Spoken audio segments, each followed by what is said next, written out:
Julian Assange, fundador de Wikileaks, va a ser extraditado a Estados Unidos. ¿Por qué sigue siendo relevante el caso de este hombre que filtró miles de documentos clasificados? Y hablando de filtraciones, se cumplen 50 años del escándalo de Watergate que derribó al entonces presidente de Estados Unidos, Richard Nixon. Es Cuanto, con Poncho Puntual y Juanpa de Leo. Un podcast de Político MX. La política explicada. Yo soy Alfonso Basilio Poncho Puntual, iniciando este podcast de viernes, que te quiero viernes. Y junto a mí está Juan Pablo de Leo. Juanpa, ¿cómo estás? Poncho, ¿cómo estás? Muy bien. ¿Ya listo para comprar tus boletos para el Mundial del 2026? Pues no, la verdad no. Esperaré que alguna marca nos invite a transmitir desde allá. Es buena idea. ¿Verdad? Bueno, desde el Azteca, tú dices. Por eso. O desde el BBVA. O desde el OmniLife. Ajá. Akron. A ver, ¿cuál es cuál? La verdad yo no sé. El Azteca sí sé. BBVA es de Monterrey. Ok. Que es de... BBVA. Pues son los Rayados del sí. Monterrey. Ajá, sí. El Akron, que es de Amaury Vergara. De hijo las Jorge Chivas. Vergara, de Ujú. las Chivas.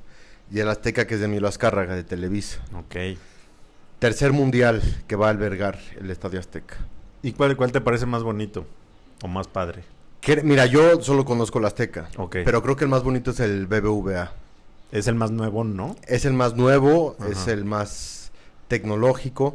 Pero le van a dar una shineada al Estadio Azteca. Qué padre. Querían hacer como todo un complejo y ya sabes, departamentos, gentrificación, centros comerciales. Creo que no lo van a poder hacer tan grande porque tuvieron broncas con los vecinos. Ah, sí me enteré del... Pero sí van a hacer, creo que un hotel y van a hacer por ahí un centro, van a remodelar toda la explanada, me imagino que también por dentro lo van a remodelar. Tercer mundial para el Estadio Azteca. México 70, México 86 y México 2026. Qué padre. Con 13 de... Bueno, sí, pues 3... Sí, ¿Pero cuántos partidos serán? Yo estaba van a pensando ser 60, creo que van a ser 80 partidos en Estados Unidos. Ah, ok. Van a ser creo que 10 juegos en México y 10 juegos en Canadá. Canadá tiene 2 sedes, creo que es Vancouver y Toronto. De acuerdo, sí, son esas. Y en Estados Unidos están casi todos los estadios de americano. Pero está Los Ángeles, está Dallas, Nueva está York. Boston, está Nueva York, está Filadelfia, está Miami, está...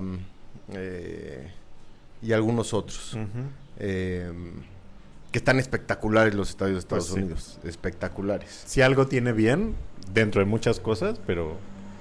Y está bien, me parece que el vuelo más lejos de la Ciudad de México está a 5 horas, ¿no? Ujú. Que es, me imagino, que Toronto, Nueva York está a 4 horas. Entonces la movilidad tampoco no está tan mal, fíjate. O sea, no son más de 5 horas de ningún vuelo. Ujú. Entonces sí vas a poder ir a todos los que quieras. Pues está muy bien. Y ya van a jugar, ahorita son 32 equipos, van a ser 48 equipos para el 2026 y México ya está automáticamente calificado como país sede, entonces no tendremos que sufrir contra Jamaica, ni El Salvador, Claro. ni Honduras. Claro. Pues qué emoción. ¿Tú ya estás listo para comprar los boletos? Me vale queso. Así de plano. Ahí A nos menos de vas que a sea ver. un partido, y que no va a ser, a menos de que sea un partido Inglaterra-Italia, Alemania-Francia, entonces sí, pero si no, no. México seguramente tendrá bueno, pues quién sabe, pero pues no, la verdad es que no me emociona. Pero ahí nos vas a ver en ¿cuántos años? 4, ¿En 4 años? sí. Ambiente mundialista, por lo menos en la ciudad, va a ver que eso está padre. Sí, o sea, digamos, en este podcast, quienes ya llevan tiempo escuchándolo saben que yo no soy muy de los deportes, pero la verdad es que, o sea, sí me emocionaría ver a la selección en un partido del Mundial en el Azteca.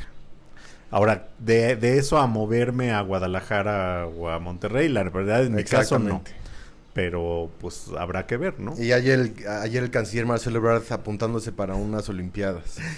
Sí, Que perdón, pero no tiene ni idea de lo que dijo. pues no, ¿te acuerdas Ay, de la... fíjate que- ¿Leíste la cuenta del Times? Hoy en la mañana, sí, la leí, caso, que el Times es esta cuenta de Instagram. Hay una cuenta de Instagram que si quieren sigan, que se llama El Times, así como suena, pues.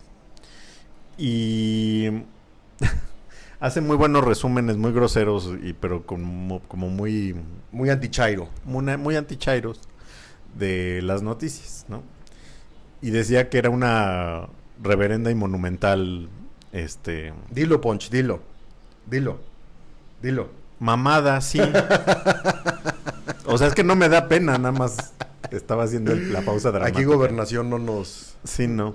Pero y entonces además decía, tan grande fue que hasta Faitelson le reclamó al canciller. ¿Qué es lo que iba a leer justamente el tuit de Faitelson? Porque puso Marcelo Ebrard, en el Comité Olímpico Mexicano me preguntan, ¿y si hacemos otra olimpiada en nuestro país? Le respondo, ¿por qué no? Sí podemos. Si autoriza el presidente López Obrador, empezamos.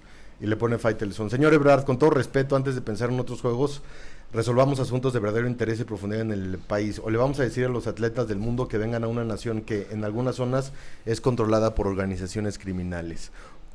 ¡Pum! Ya para que Faitelson, el polemizador por excelencia. Mic drop.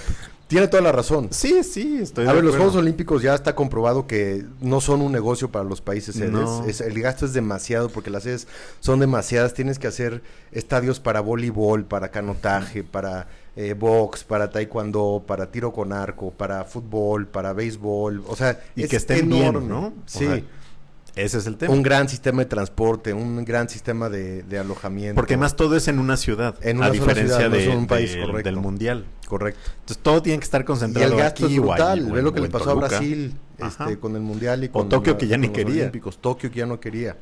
Ya las Olimpiadas ya no son lo que eran. No. En algún momento fueron negocio. Hoy ya no son negocio. Y aparte, somos un país que está en nulas capacidades para invertir en esa infraestructura, para garantizar transporte y movilidad, para garantizar seguridad. No estamos en esas condiciones. O sea, con Peña sí estábamos, con López Obrador. Tenía que salir lo prista. Como que llevas varias grabaciones como que con muy tricolor. Sí. Pero sí, mi corazón. O sea, yo no creo que con Peña también estábamos en condiciones, ¿eh? Íbamos a tener un aeropuerto de primer mundo. O sea, sí, pero ¿y eso qué tiene que ver con el mundial? Pues era como el gran atractivo para jalar ese tipo de eventos. No creo. Sí, claro que sí. El aeropuerto no es el que te resuelve toda la lana que tienes que gastar. Pero... Claro que sí, Poncho, deja de mentirle a la gente. El priista Juan Pablo de Leo. Juan Pablo de Leo Elías Calles. Pero priista del 18 para atrás, ¿eh? Del 18 para adelante ya no. Ese PRI ya no me gusta. Porque hay niveles, ¿no? Ese PRI ya no me gusta. Ajá, exacto. Bueno, ya, en temas. Autoridades británicas autorizaron el día de hoy la extradición de Julian Assange a los Estados Unidos. Julian Assange, el fundador de Wikileaks. Julian Assange, el responsable de haber publicado, porque no es el responsable de las filtraciones, es el responsable de haber publicado información confidencial y cables diplomáticos en donde daban cuenta de los abusos que cometió el ejército y el gobierno de los Estados Unidos en la guerra de Irak y Afganistán y la manera en cómo funcionaba el cuerpo diplomático norteamericano. El gobierno de los Estados Unidos lo lleva buscando durante muchos años porque lo acusó de atentar en contra de la seguridad nacional de los Estados Unidos, porque lo que dice Estados Unidos es, al haber publicado ese material y esa información, pusiste en peligro la seguridad nacional de los Estados Unidos y tienes que responder ante ello. Entonces, ahí el debate está entre un tema de libertad de expresión y periodismo, en donde tú como periodista encuentras una información que es públicamente relevante y decides publicarla. Y ante tu publicación y tu libertad de expresión, el gobierno decide perseguirte. Entonces, por una parte están los que dicen, Julian Assange sí tiene que responder por la publicación, porque puso en peligro a la seguridad nacional de los Estados Unidos y al ejército norteamericano, y están quienes dicen, Julian Assange es un perseguido político y es un precedente muy peligroso para el periodismo y para la libertad de expresión a nivel internacional, que un gobierno te persiga por publicar información que te llegó a tus manos, que tú no eres responsable por esa filtración. Julian Assange ha estado on the run, ha estado de prófugo durante muchos años. Sí. Incluso lo acusaron por acoso y abuso sexual, que ese fue uno de las principales acusaciones por las que se mantuvo prófugo, porque era una estrategia ahí legaloide del gobierno de Estados Unidos de decir, bueno, si no te puedo culpar por esto, te culpo por lo otro. Entonces el tema del acoso y abuso sexual no tiene absolutamente nada que ver, pero al final de cuentas también por eso lo persiguieron. Sí, claro. Terminó en la Embajada de Ecuador en Reino Unido. Estuvo ahí durante 7 años, hasta que las autoridades británicas lo sacaron, y lleva 3 años encarcelado, sin juicio, sin acusación, esperando la extradición a los Estados Unidos, y hoy un juez británico dio la luz verde para que sea extraditado. Todavía le quedan algunas vías legales para impugnar esta decisión a Julian Assange, pero la verdad es que es un caso súper emblemático, es un caso que se han hecho libros, del que se han hecho películas. Julian Assange, si bien es un personaje muy extraño, muy controvertido, sí, más allá de cómo él sea personalmente, sus formas, incluso hasta su higiene se critica mucho y demás. Sí, sí. El caso es que me parece que sí, como periodistas debemos de estar muy claros en el tipo de acusación que se le está haciendo. WikiLeaks, con sus cables, demostró un abuso imperdonable del ejército norteamericano en contra de ciudadanos iraquíes, en contra de ciudadanos afganos, todo lo que pasó con Abu Ghraib, todo lo que pasó con los videos en donde se mostraban los daños colaterales enormes que habían generado los gringos con esta guerra, matando civiles, matando mujeres, matando niños, torturando personas. Es algo, por supuesto, que es de interés nacional. Entonces, yo sí estoy más de la parte en donde Julian Assange no debería de enfrentar juicio, en donde es un tema de libertad de expresión y libertad de información y libertad periodística, pero te estás enfrentando contra el grandísimo monstruo que es el gobierno y el sistema en los Estados Unidos. Incluso el presidente Barack Obama se mostró renuente en su momento a presentar cargos en contra de Assange, pero ya llegó Donald Trump y fue el que dijo, este güey... Pero tráiganmelo. Tráiganmelo y nos los vamos a chingar. Entonces, es un precedente muy importante, es un precedente muy peligroso, y pues es un hombre que se enfrentó al poder más grande del mundo a cambio de mostrar los abusos con los cuales se conduce continuamente el gobierno estadounidense. Y ya muy completo comentario que tú señalas, yo agregaría que tiene una extraña relación con los gobiernos de izquierda en América Latina y en el mundo en general, ¿no? Porque efectivamente Ecuador le brinda asilo en la embajada de Reino Unido cuando el presidente Rafael Correa estaba al frente de Ecuador. Un hombre de izquierda, muy unido a los bolivarianos de Venezuela, a Putin. El propio Andrés Manuel López Obrador, pues ya lleva varios, desde hace más de un año, ofreciéndole asilo, ¿no? Y hablando a favor de Assange para que no sea extraditado. Qué raro, ¿no?, que el presidente hable en favor de un periodista y de la transparencia, la verdad. Exacto. Porque si hay un gobierno que ha sido bastante opaco y bastante duro con el periodismo, ha sido este. Me parece que no entiende bien el tema el presidente, pues es nomás ponerse sí, en contra de los gringos. Y es que a mí me parece que va más por ahí, porque sinceramente, digo, no tengo el gusto o el disgusto de conocer a Assange, pero no me parece que él esté como que muy alineado con las izquierdas latinoamericanas.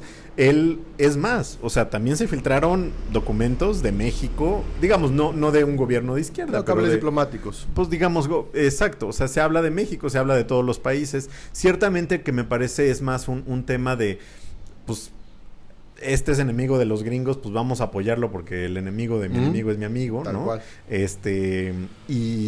Pero pues tener un Assange aquí en México, por ejemplo, no creo que sea algo como de lo más cómodo, si es que lo dejas operar como suele ocurrir. Y Rusia, por ejemplo, pues ha recibido, ¿a quién recibió? Que también es de estos filtradores, que no tiene que ver con Assange, pero ¿no fue a Chelsea Manning? Creo que fue a Chelsea Manning y no sé que si es esta Snowden. Mujer transgénero. Y Edward Snowden, justamente. Snowden, ¿no? Sí fue Snowden, no fue Chelsea. Manning ahorita ya está en Estados Unidos.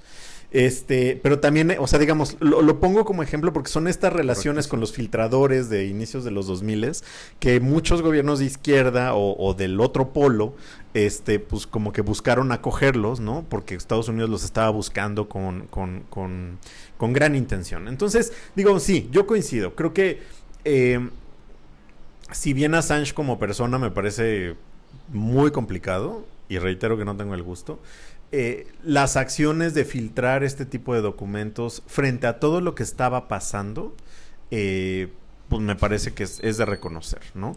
Pero ciertamente también entiendo que pues uno no puede andar filtrando porque por eso los gobiernos tienen información clasificada, ¿no? Sí, pero la transparencia es una decisión muy difícil. Claro. Pero también, por ejemplo, periódicos como el New York Times, Washington Post, y ahorita que vamos a hablar del Post, sí, pues colaboraron con eso. O sea, las imágenes publicadas de la cárcel de Abu Ghraib también, pues filtradas, pues tú como periódico tienes la decisión editorial de publicarlas o no. No es una decisión fácil porque te estás enfrentando al poder y siempre, como es la primicia del periodismo, pues enfrentarse al poder resulta ser tremendamente complicado en muchos sentidos y en muchas aristas. Y yo la verdad es que conozco bien la historia a partir de un par de documentales que he visto y de la película. Y no fue una decisión fácil, porque entendía y conocía las consecuencias, pero finalmente era información que el público debía saber, sí o claro, sí. Fue una guerra injustificada, fue una guerra que se creó a base de mentiras, en donde decían que Afganistán había sido el responsable de los ataques a las Torres Gemelas, las armas nucleares, en donde Irak tenía armas nucleares, cosa que absolutamente nunca se comprobó, y fue una guerra que a final de cuentas terminó llena de abusos, de mentiras, de gastos innecesarios para el pueblo norteamericano con sus impuestos, de asesinatos, completamente oscura. Y eso lo sabemos gracias a Wikileaks y lo exacto, sabemos gracias a las filtraciones. Si no, no hubiéramos sabido absolutamente nada, como ocurrió con Vietnam y el Washington Post y las mismas filtraciones de Vietnam y el mismo accionar del gobierno de los Estados Unidos y lo que supimos y nos los enteramos por el Irán Contra, de cómo también el gobierno estadounidense financió las guerras civiles en Centroamérica a partir de la venta de armas a Irán.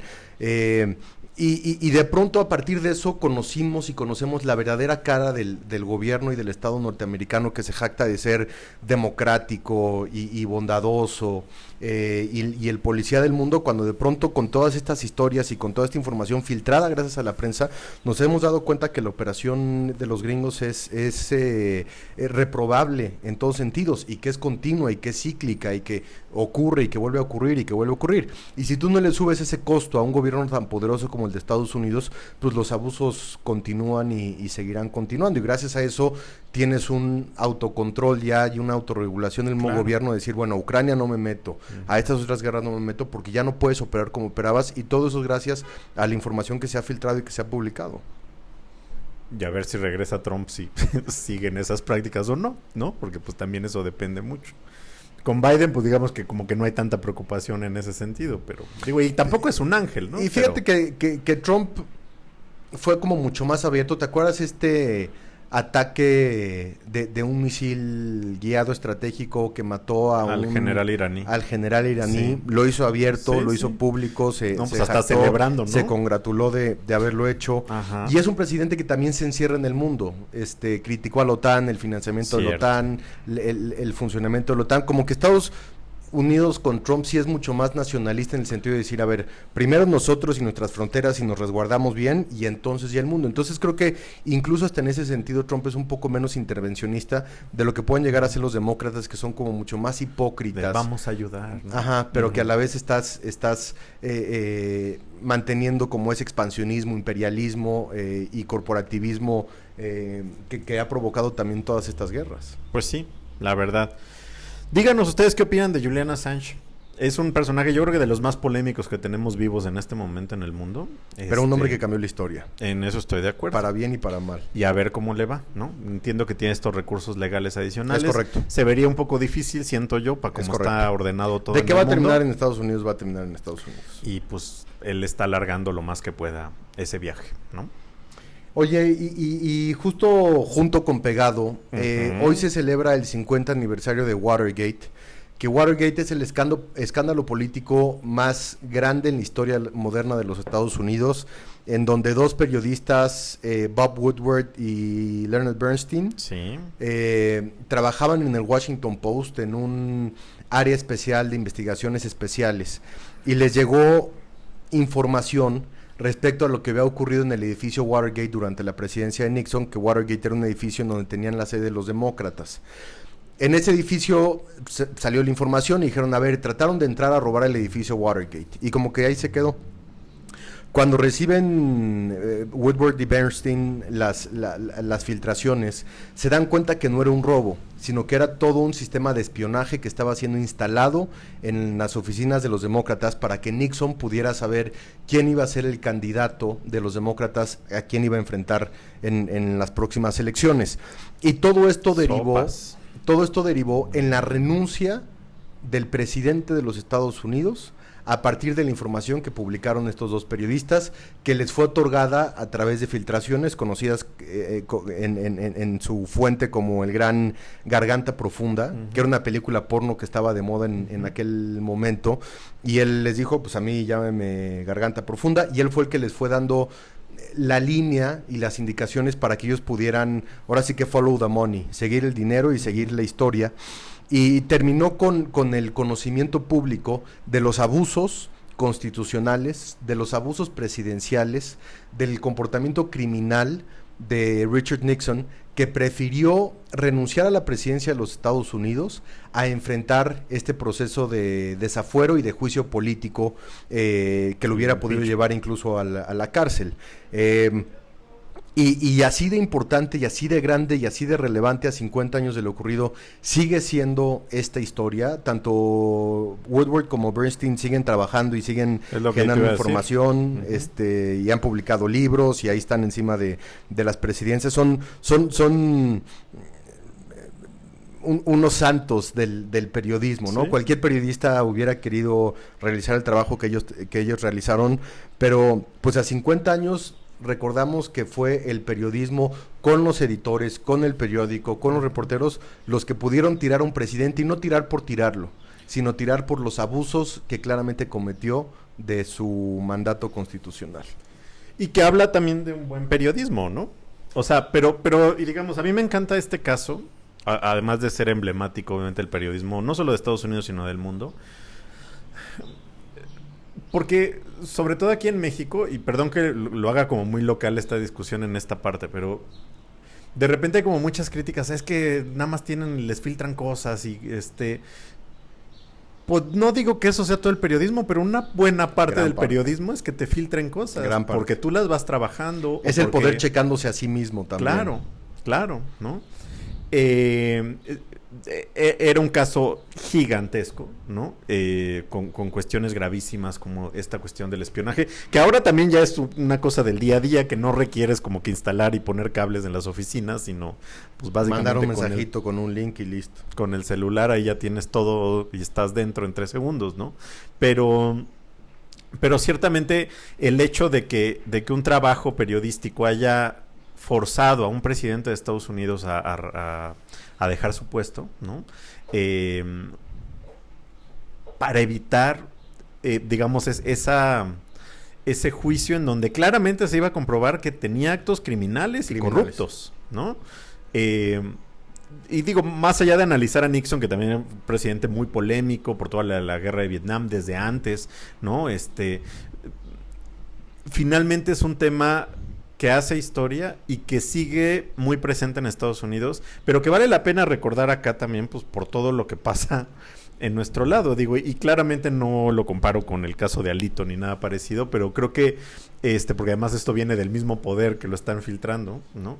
En el caso del PRI, pero ciertamente es un tema y es un trabajo impecable el que realizaron ellos y que los fueron guiando y que era una fuente de esas hiper confiables que pues hasta la fecha no se sabe, ¿no? Sí, se supo. ¿Quién era? Se supo, recién murió, te voy a decir,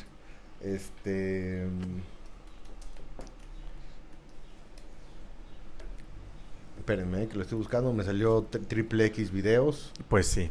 No ¿Buscaste Garganta Profunda o Deep Throat? Deep Throat, pero le voy a agregar Watergate para que no piensen aquí que estoy viendo porno en el trabajo. Porque no se espanta. Exactamente. ¿No? Es Carl Bernstein, no Leonard Bernstein, perdón. Ajá, Carl. Mark Felt. ¿Y él de qué era? Él murió en 2008. Uh-huh. Era Associate Director del FBI, director asociado del FBI. Pues sí.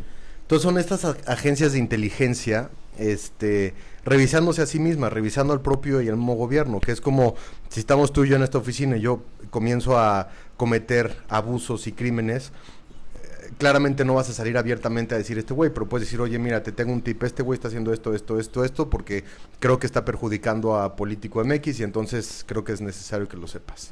Y es básicamente lo que ocurrió. Y por eso yo decía que es el gobierno checándose a sí mismo. ¿Sí? Y justamente son estas agencias de inteligencia en Estados Unidos y cómo está conformado, que te permite tener los pesos y contrapesos que utilizas como salida en la prensa y en los medios de comunicación. Y entonces que como que el sistema funcionó perfecto, vaya. De acuerdo, ¿no? Y ese es, digamos, si lo ves en las películas pues de Hollywood, pues se ve todo maravilloso, que se van a restaurantotes. Que se llama All the President's Men, ¿no? La Ajá. película de...